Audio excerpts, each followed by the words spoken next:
Good morning once again and welcome to our last part of our lesson for this week, which will be review on adverbs. Now, like adjectives, okay, children, like adjectives, adverbs are also words that are describing. But before that one, let's go first to our lesson outline, okay? So this is what we are going to learn about today. We are going to learn about the definition of adverbs, the kinds of adverbs, and we also have the common and the flat adverbs. And we will learn how also to compare adverbs.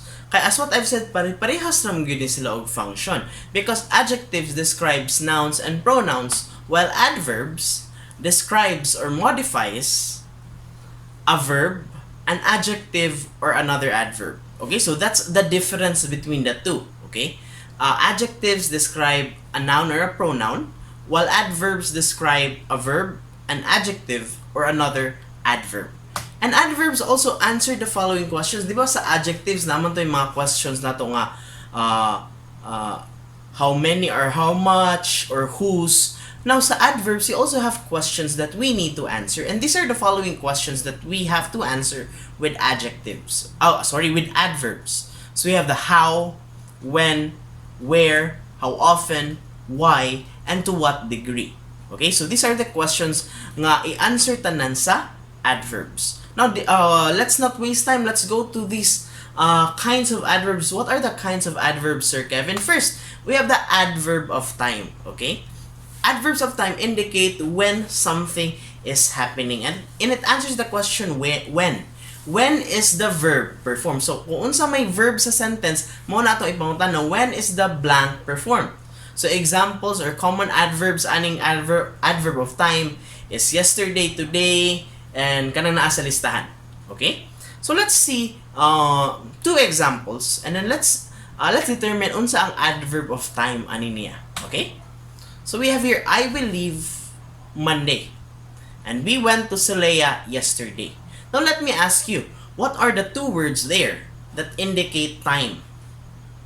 So let's ask the question, when will, what is the verb for the first sentence? The verb for the first sentence is leave, di ba? So when will I leave? I will leave on Monday. So what word answers the question when? Monday, di ba? Therefore, Monday is our adverb there. How about in the second sentence? What is our adverb in the second sentence? When? Yesterday. Very good. So these are our two adverbs for this sentence because they indicate when kanusa nahitabo ang action. Okay? Now let's go to adverbs of frequency. Di ba ang katong adverb of time is kanusa nahitabo when it happened.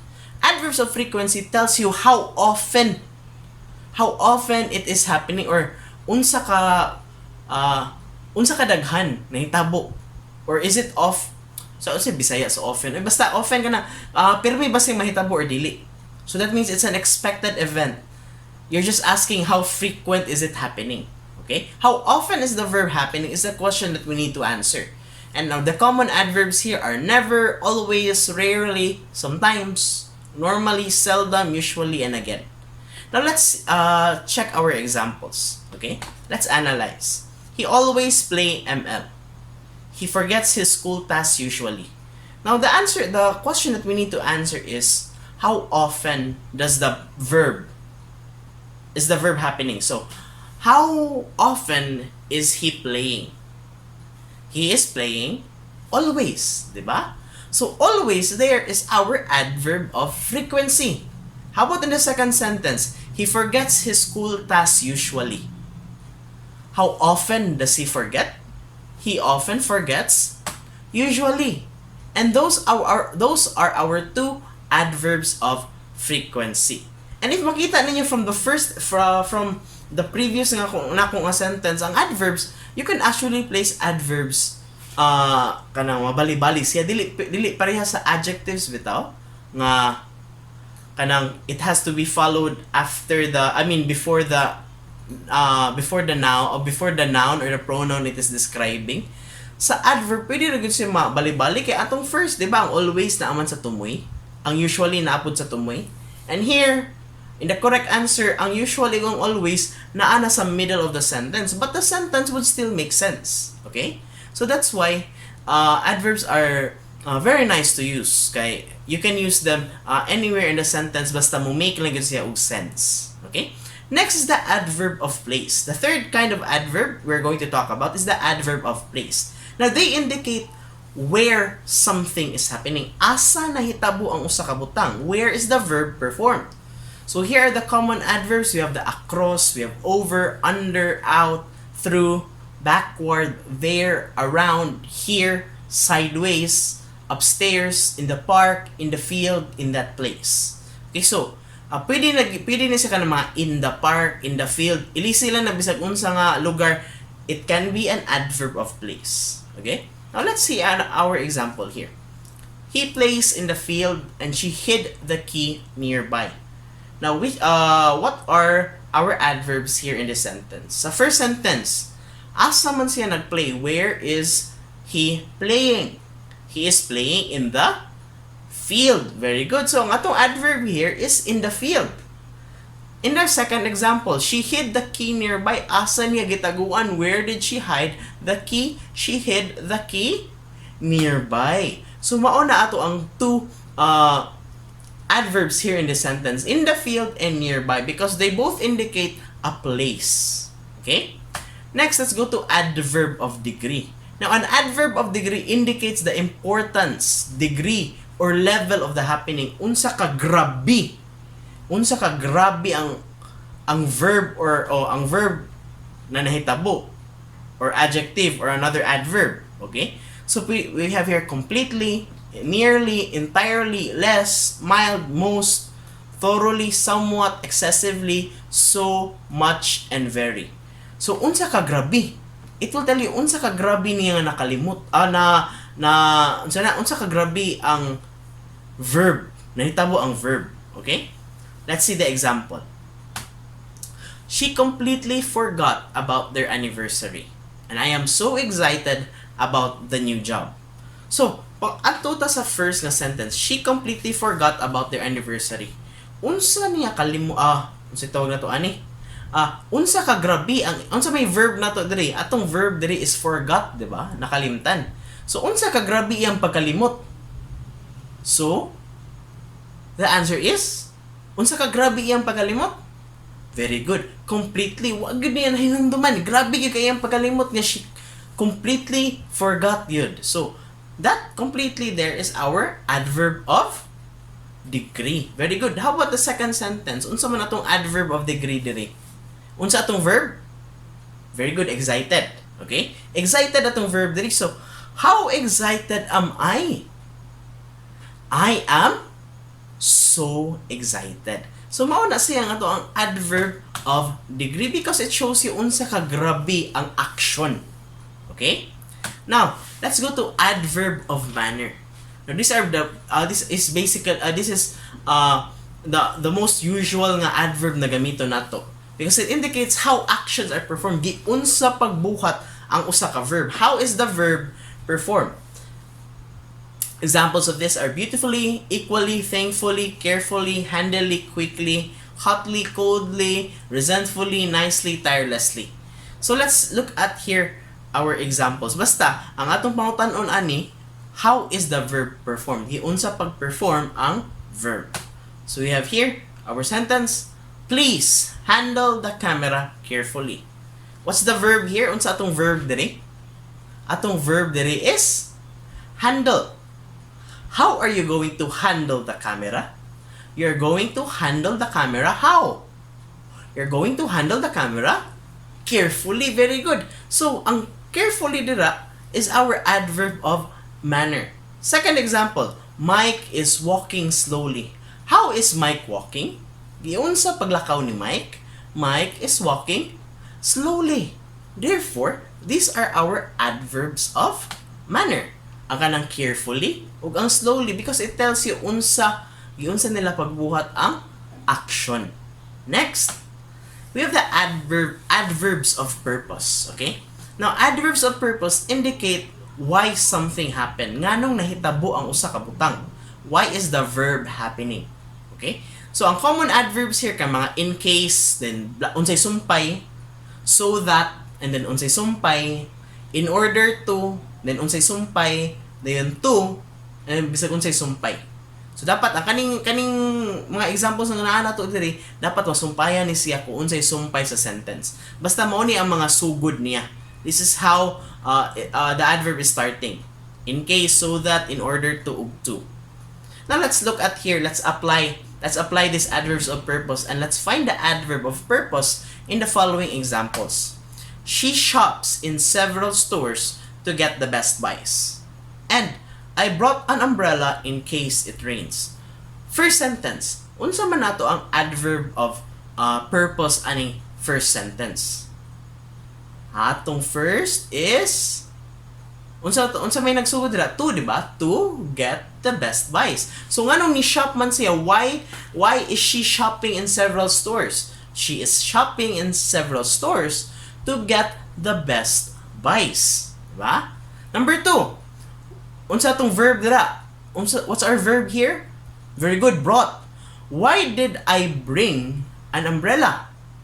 In case it rains. Therefore, ang kanang it in case it rains dira, that is our adverb of purpose. Okay? Now, our next adverb is sentence adverbs. Okay? Now, sentence adverbs usually makita ninyo at the beginning of the sentence, followed by a comma. Okay? Remember that one. It usually starts the sentence, follows a comma, and then modifies the whole sentence. Ang tibuok sentence na iyang i-modify.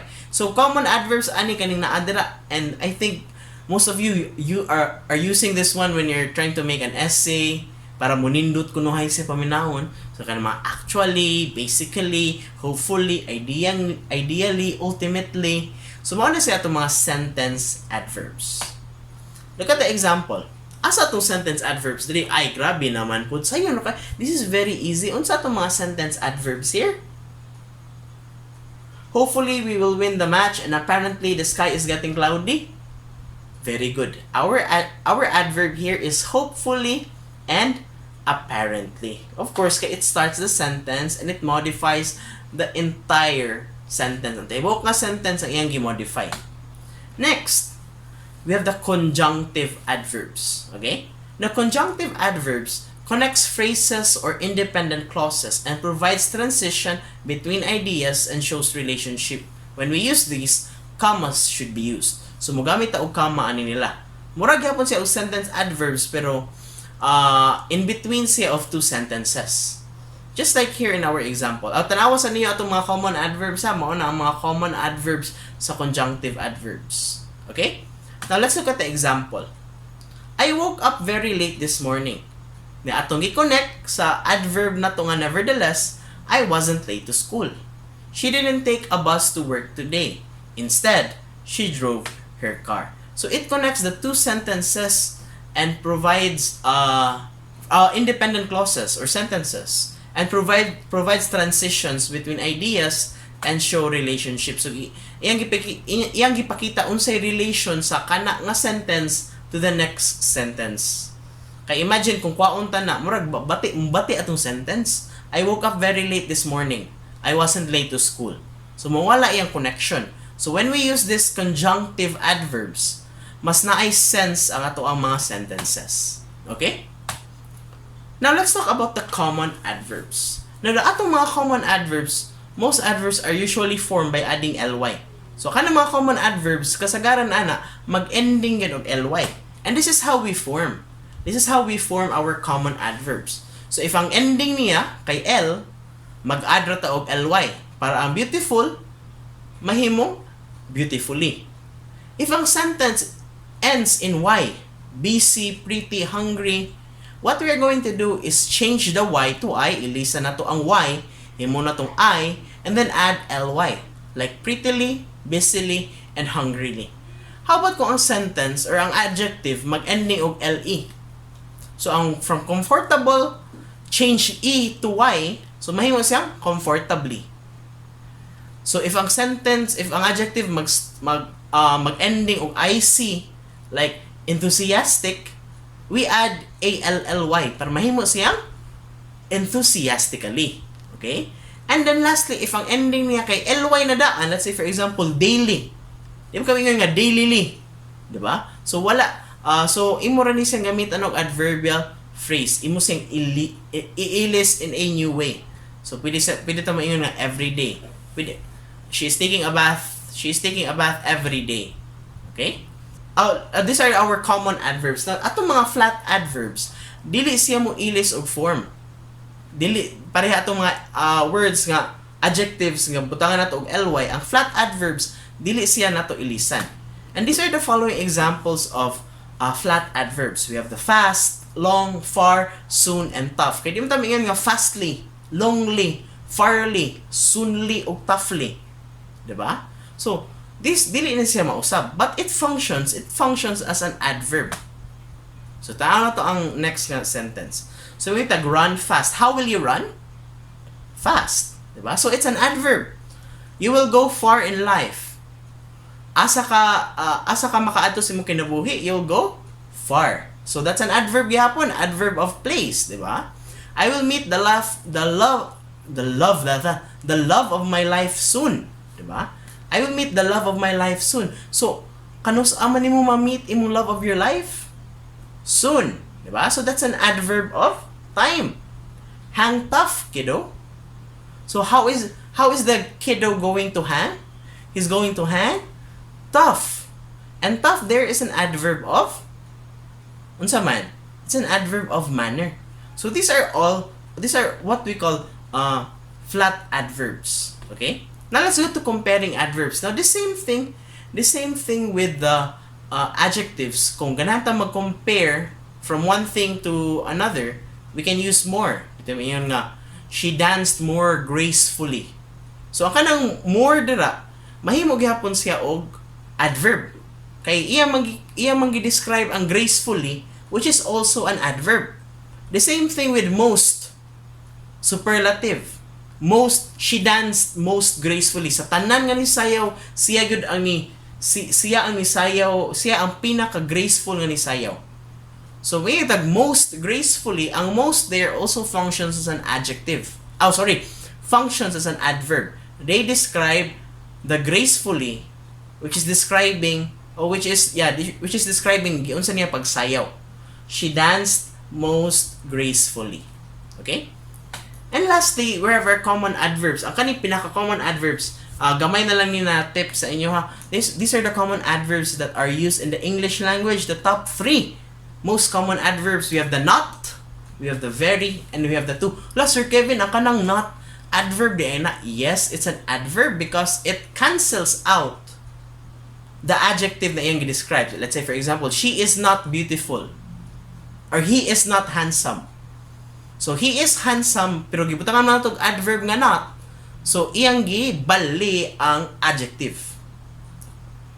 Okay? Klaro? So, if you have questions, don't hesitate to chat me sa messenger or enter our room for the day. Okay? So, thank you everyone for listening. God bless you.